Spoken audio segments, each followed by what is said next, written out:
Assalamualaikum warahmatullahi wabarakatuh. Hai guys, apa guys? Mana nih bahasa Arab nggak guys? Pakai apa? Pakai apa? Nggak tahu. Ya harus diulangi. Ya,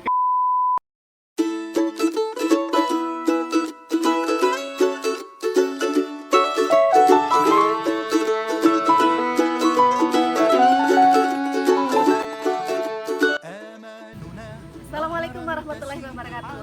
Hai semuanya saja. Ketemu lagi bareng saya ya. Yang barangkali Yudis ini ada sesuatu sekarang pakai peserta 8 jam mahir berbahasa Arab. 8 jam langsung lah. Mengasihkan sekali ternyata. Ini ada Ustazah siapa ya Ustazah Safrida. Yang sebelah Laila. Ya ini tadi yang memberi ilmu kepada saya dan peserta yang lain dari pagi sampai sore ini, alhamdulillah, dan banyak sekali yang kita dapatkan. Us mau tanya-tanya ya Us? Boleh. Tadi santai. Iya. Kan sekarang kayaknya ada yang nakut-nakutin tuh tentang bahasa Arab tuh. apa itu yang nakut-nakutin?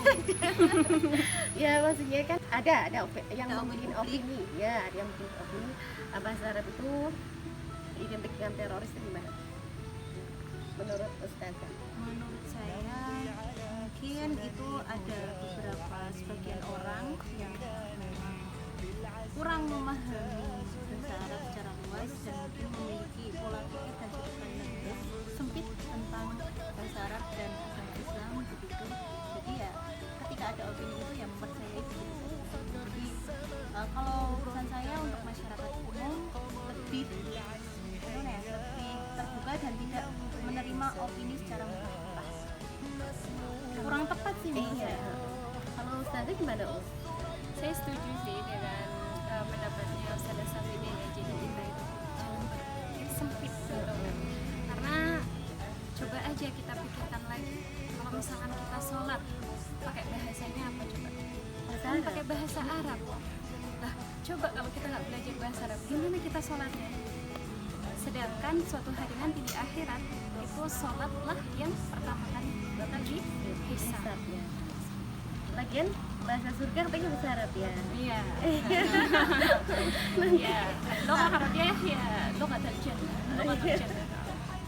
Ya, tapi ini Ustazah nggak takut dengan itu kan, karena sekarang sedang ada opini seperti itu, terus Ustazah nggak takut mengajar bahasa Arab? Ya, kenapa harus takut? Ustazah nggak takut? Tidak takut karena memang bahasa Arab tidak begitu dalam kenyataannya gitu ya. Kami punya visi dan misi yang sangat mulia gitu ya. Tidak takut. Malah justru kita sebagai muslim harus berani mengcounter opini itu. Kita harus berani membuat pengetahuan yang bisa meluruskan opini tersebut. Ya. Terus kalau ini menurut Ustazah itu sekarang gimana? Minat ya, terutama mungkin anak-anak muda ya, minat terhadap bahasa Arab gimana? Kalau minat anak muda itu mungkin lebih ke bahasa Inggris ya. Oh, iya. Karena mungkin kebanyakan dari mereka masih Belum mengerti akan indahnya dan mulianya bahasa Arab. Karena bahasa Arab itu ternyata tidak hanya bahasa dunia saja, tapi bahasa Arab itu lebih dari bahasa dunia, melainkan dia juga bahasa akhirat. Tetapi di sisi itu ternyata masih banyak sekali pesantren-pesantren yang sangat membutuhkan bahasa Arab ini. Maksudnya mentor untuk Iya, bahasa mentor Arab. untuk bahasa Arab ini, dan ini sangat bagus kayak gitu. Karena di sini kita akan para pesantren-pesantren ini yang akan menggali, ibaratnya menggali rasa senang mereka untuk mempelajari bahasa Arab. Karena ternyata bahasa Arab itu nggak kalah penting dengan bahasa Inggris ini. Iya. Terus kalau menurut Ustazah gimana Us? Menurut saya sepakat dengan opininya Ustazah Lela tadi, kalau ternyata bahasa Inggris itu lebih banyak diminati.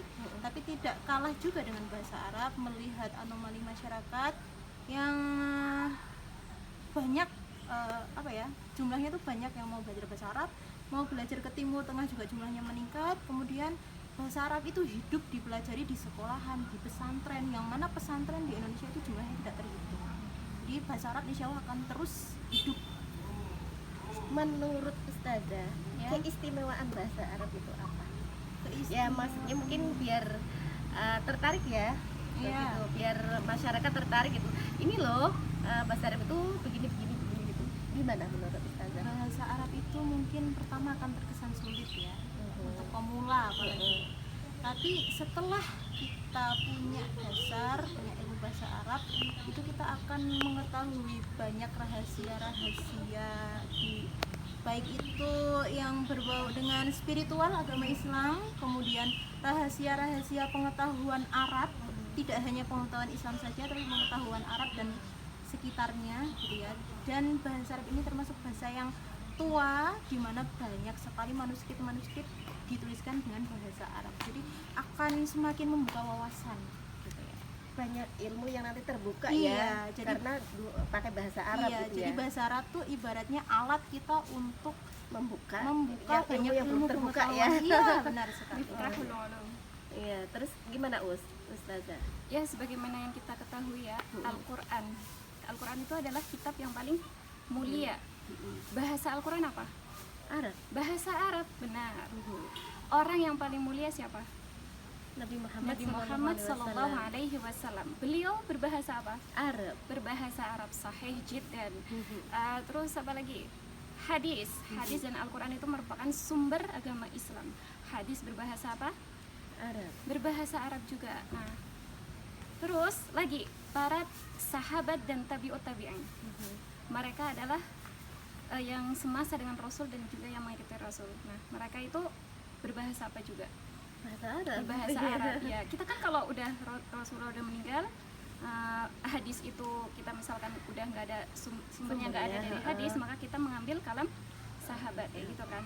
Nah, sahabat aja pakai bahasa Arab kayak gitu. Hadis, Al-Quran ini yang mulia-mulia pada pakai bahasa Arab. Al-Quran sendiri pakai bahasa Arab dan dia turun di bulan yang mulia, di bulan Ramadan kan. Nah, artinya bahasa Arab ini selalu ditempatkan di tempat yang mulia. Jadi kenapa kita nggak mau belajar bahasa Arab kalau kita juga ingin termasuk menjadi yang mulia itu? Terus ini berarti ada kiat-kiat nggak untuk biar masyarakat tertarik itu? Mungkin Ustazah punya ide harusnya gini-gini atau gimana gitu. Apa ya, untuk bahasa Arab itu lebih bisa diterima gitu. Kendalanya apa saat ini? Saat ini kendalanya apa? Selain opini itu ya, yang katanya teroris gitu ya. Kendalanya apa? Ada nggak? Menurut Ustazah apa kendalanya? Mungkin Mereka masih ini mungkin ya, pekerjaan kayak gitu ya. Yang namanya pekerjaan kan kadangkala ketika mereka lebih dekat ke duniawi, maka fee-nya lebih besar gitu ya.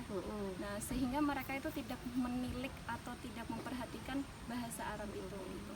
Bahkan untuk sholat pun kadang mereka naudzubillahi min dzalik sampai berani meninggalkan sholat demi pekerjaannya kayak gitu kan. Nah, jadi ini masalah duniawinya kayak gitu.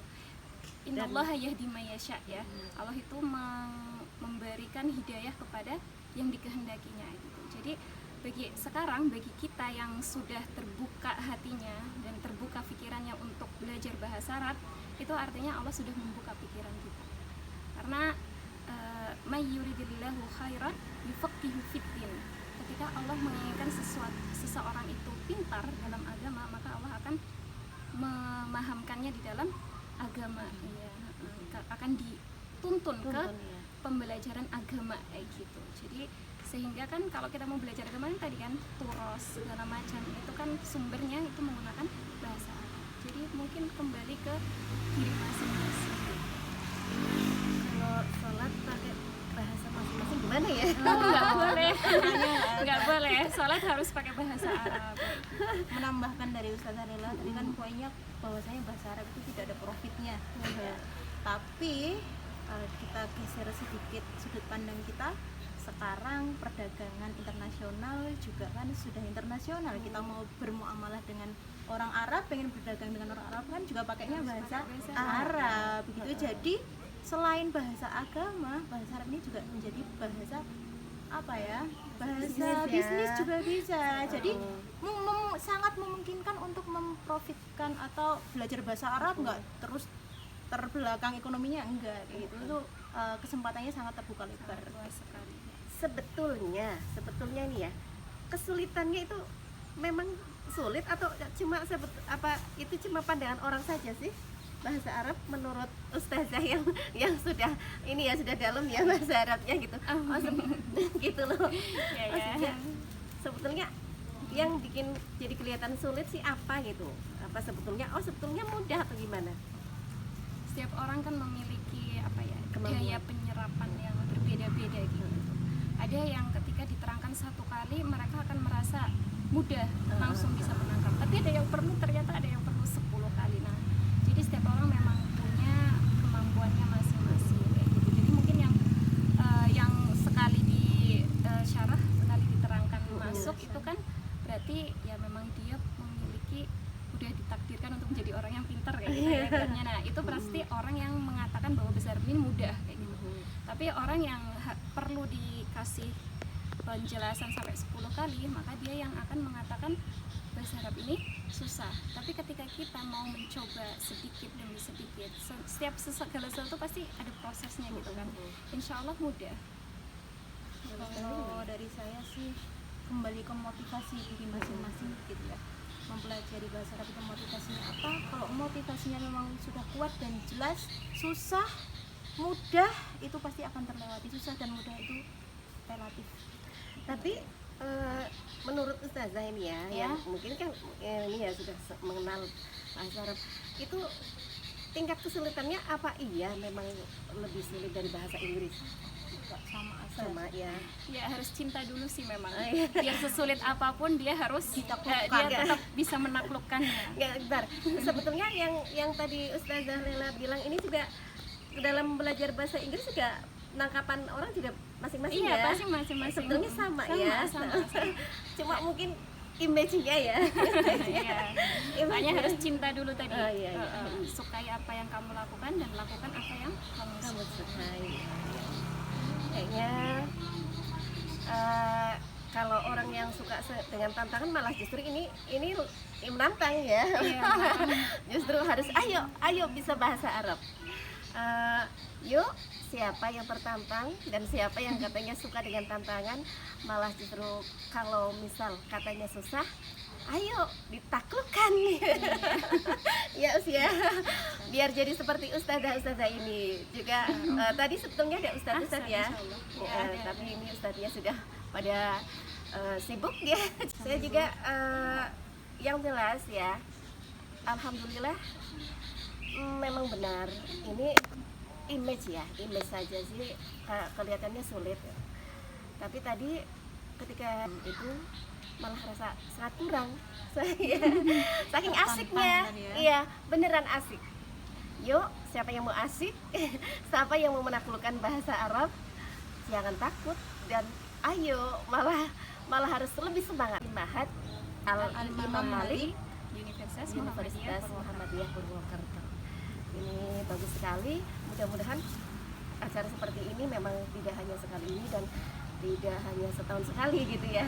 Soalnya insya Allah dengan acara-acara seperti ini, ibu-ibu atau mungkin mbak-mbak ya yang masih muda, yang sudah tua juga jadi tersupport ya, jadi tersemangati untuk belajar bahasa Arab, dan yang jelas juga jadi mengenal gitu.